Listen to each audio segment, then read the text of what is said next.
दोस्तों, डरावनी और रहस्यमय कहानियों के लिए अभी मेरे चैनल काली परछाई को सब्सक्राइब करें। यहाँ मिलती हैं असली डरावनी कहानियाँ। आज की कहानी है आखिरी कॉल की। राहुल दिल्ली में एक कॉल सेंटर में काम करता था और उसकी नाइट शिफ्ट होती थी, इसलिए वह अक्सर रात को 2-3 बजे घर लौटता था। एक रात उसकी शिफ्ट जल्दी खत्म हो गई और वह करीब 1:30 बजे ऑफिस से घर आ गया।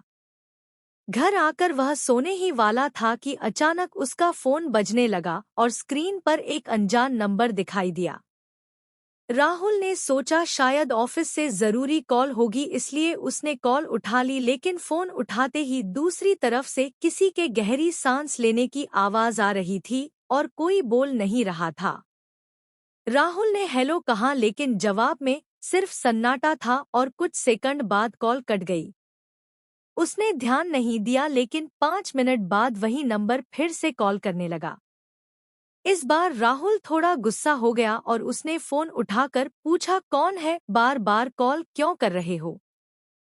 तभी दूसरी तरफ से एक धीमी और टूटी हुई आवाज आई, पीछे मत देखना। राहुल का दिल तेज धड़कने लगा, लेकिन वह कुछ समझ नहीं पाया और तभी कॉल कट गई। थोड़ी देर बाद वही नंबर तीसरी बार कॉल करने लगा और इस बार उसके हाथ कांप रहे थे। उसने डरते डरते कॉल उठाई तो फोन से वही आवाज आई, मैं तुम्हारे पीछे खड़ा हूँ। यह सुनकर राहुल के शरीर में सिहरन दौड़ गई, क्योंकि उसका कमरा बिल्कुल शांत था और वहां उसके अलावा कोई नहीं था, लेकिन डर और जिज्ञासा के कारण उसने धीरे धीरे अपना सिर पीछे घुमाया और वहां कोई नहीं था।